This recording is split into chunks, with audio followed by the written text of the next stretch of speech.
Hello everyone, we already started this topic number 10, physiological parameters. In this particular topic we covered the first hematological parameters. In that we learned the normal ranges of ESR, RBCs, hemoglobin, then WBC, then differential leukocytes, blood clotting time. Okay, this part covered in hematological parameters. Number second is the biochemical parameters. In that we learn blood sugar level, blood cholesterol level. Okay, next part we learn pathoclinical parameters. In that we get the information about urine analysis as well as stool examination. Okay, next important parameter is the supportive measures. Okay, what should be the ideal heart rate or pulse rate? Okay, what are its important clinical significance? Let's see one by one. Okay, one is the heart rate or pulse rate. It measures the pulse per unit of time and can be defined as the wave of expansion and elongation produced in the wall of aorta and passed on the arteries of the body. Okay, generally the radical artery at the wrist region is used to measure the heart rate. Okay, radical artery at the wrist म्हणजे काय आपलं मनगट जिथं असतं तिथं आपण ते heart rate किंवा पल्स रेट मेजर करण्यासाठी तो पर्टिक्युलर 3 फिंगर्स यूज करून आपण हार्ट रेट किंवा पल्स रेट मेजर करतो. Okay, the normal heart rate is in adult is 70 to 80 per minute. Okay, fits मध्ये 140 to 150 पर मिनिट, चाइल्ड मध्ये 100 to 120 per minute, adults मध्ये 70 to 80 per minute and old infants मध्ये old age person मध्ये 60 to 70 पर minute. Okay, clinical significance बघा, हे normal ranges लक्षात ठेवा. हार्ट रेट और pulse rate. Heart rate helps to observe the myocardial status and states about BP. It increases in fear, shock, excitement, exercise, fever etcetera. Okay, सगळ्यांची meaning माहिती आहे तुम्हाला. ह्याच्यामध्ये सुद्धा आपले हार्ट रेट किंवा हा पल्स रेट वाढू शकतं किंवा कमी होऊ शकतं. शॉक म्हणजे एक्साइटिंग काय झालं. ओके, एक्साइटमेंट मध्ये एक्सरसाइज, फीवर आल्यानंतर सुद्धा आपल्याला हार्ट किंवा पल्स रेट चेंज होतं. The condition is referred as a tachycardia and bradycardia is nothing but the decrease in heart rate. Okay, increase in heart रेटला काय म्हणायचं आपण, टॅकिकार्डिया, आणि डिक्रीज इनला काय म्हणायचं, ब्रॅडिकार्डिया. नंबर सेकंड आहे respiration rate. Okay, the normal rate of respiration in adult is 14 to 18 per minute. It is higher in children and still higher in infants. Okay, it increases in metabolic rate, pyrexia, exercise, cardiovascular disease and excitement. Okay, it increases in metabolic rate, वाढल्यानंतर respiration rate वाढतो. pyrexia म्हणजे ताप आल्यानंतर, exercise केल्यानंतर कार्डिओव्हास्क्युलर disease असतील तेव्हा, आणि excitement मध्ये सुद्धा आपले रेस्पिरेशन रेट वाढतो. Okay, next part is blood pressure. Okay, it is defined as the lateral pressure of blood exerted on the walls of the blood vessel. The arterial blood pressure has different phases, systolic, diastolic आणि pulse pressure. त्याला आपण SBP, DBP आणि PP असे म्हणतो. It is the maximum pressure during the systole of the heart is nothing but the systolic blood pressure, and it is the maximum pressure during diastole of the heart is nothing but the diastolic blood pressure. It is the difference between systolic and diastolic blood pressure is called as what, pulse pressure. Okay, difference म्हणजे काय, minus मध्ये. Significance बघा, increase in blood pressure leads to condition known as hypertension due to stress, atherosclerosis, arteriosclerosis, diabetes and aging process. It rises above 150 to 95 millimeter per mercury. Okay, millimeter mercury, Hg म्हणजे. Okay, हे increase झाल्यानंतर, decrease झाल्यानंतर काय होतं बघा, decrease condition in hypotension due to anaemias, haemorrhages और peripheral vasodilatation, organophosphorus poisoning and shocks. It measures below normal values. Okay, blood प्रेशरचं normal value बघा, सिस्टोलिक प्रेशर मध्ये 110 to 140 millimetre per mercury. Systolic pressure मध्ये बघा, standard BP मध्ये 120 millimetre mercury. BP 70 to 90 millimeter mercury and BP in standard blood pressure meter. Pulse pressure किती असतं बघा,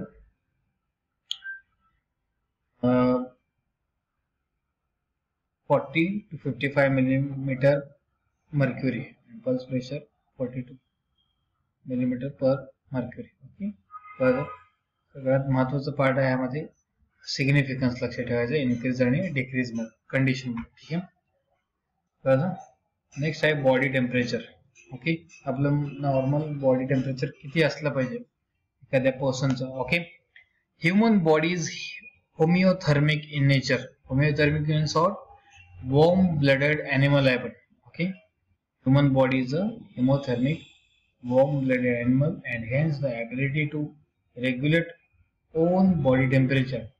The normal temperature is between 97 degrees Celsius to 99 degrees Celsius, 99 degree Faraday.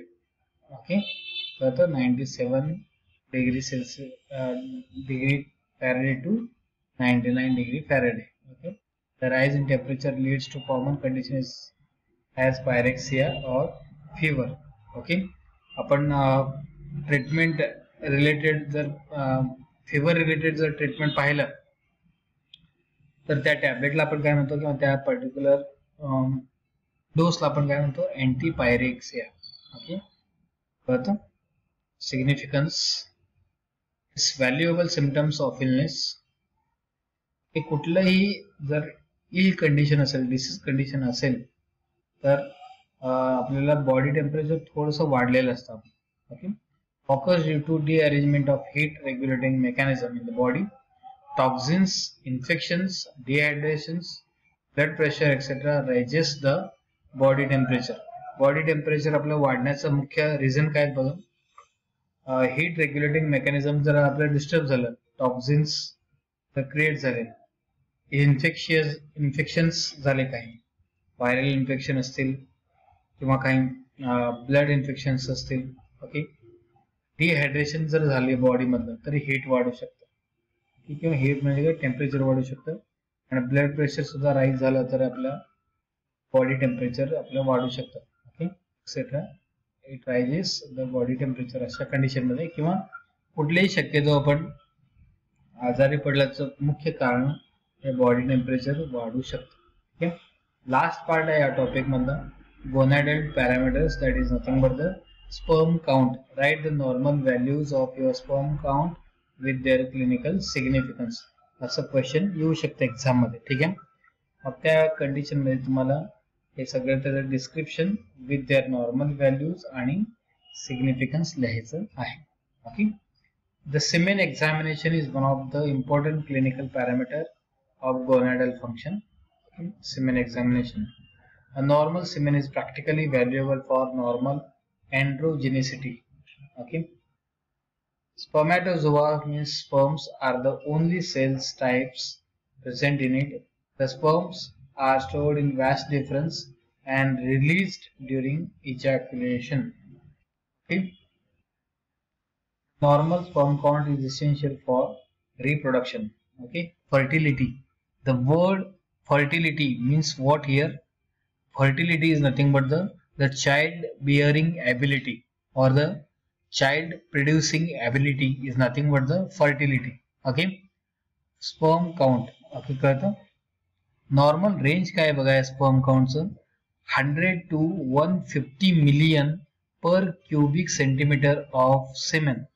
Okay, कळतं. परत सांगतो, स्पर्म काउंटचं normal count 100 to 150 million per cubic centimeter of your semen. Okay, is nothing but the sperm count. Significance बघा, clinical significance. Person with low count might show infertility. Okay, infertility means what? The person can't produce the children. Okay, the person who can't produce the offsprings. Okay, we call it as. Okay, कळतं. हे तुमचे काही parameters आहेत. मी one by one बघतो, परत एकदा बघूया आपण सगळे. सुरुवातीला आपण हेमॅटॉलॉजिकल पॅरामीटर्स पाहिले, त्यामध्ये 6 पॅरामीटर्स आहेत. RBC count. ओके, हिमोग्लोबिन, हे सगळे त्याचे जे नॉर्मल रेंजेस आहेत हे पाठ करा compulsory. Okay, with their units. Okay, haemoglobin. त्याच्यानंतर ESR, erythrocyte sedimentation rate, WBC आहे. WBC is also called as what? Leukocytes. Okay, कळतं. नेक्स्ट आहे डिफरन्शियल ल्युकोसाइट काउंट. हा DLC मेथड हा वेगळा पार्ट आहे आणि WBC ला ल्युकोसाइट सुद्धा म्हणतात. ठीक आहे, हे सुद्धा लक्षात ठेवा. नेक्स्ट आहे ब्लड क्लॉटिंग टाइम. याचे रेंज लक्षात ठेवा, याचं त्याचं प्रोसिजर आहे हे सुद्धा लक्षात ठेवा. बायोकेमिकल पॅरामीटर्स, 6 पॅरामीटर्स आपण हिमॅटॉलॉजिकल पॅरामीटर मध्ये पाहिलं आणि बायोकेमिकल पॅरामीटर्स मध्ये 2, जे टोटल 8. त्याच्यानंतर पॅथोक्लिनिकल पॅरामीटर्स मध्ये 2, 10 झाले. ओके, आणि त्याच्यानंतर सपोर्टिव्ह पॅरामीटर्स मध्ये टोटल 5 पॅरामीटर्स आहेत. म्हणजे टोटल किती झाले तुमचे? 12 + 5. ओके,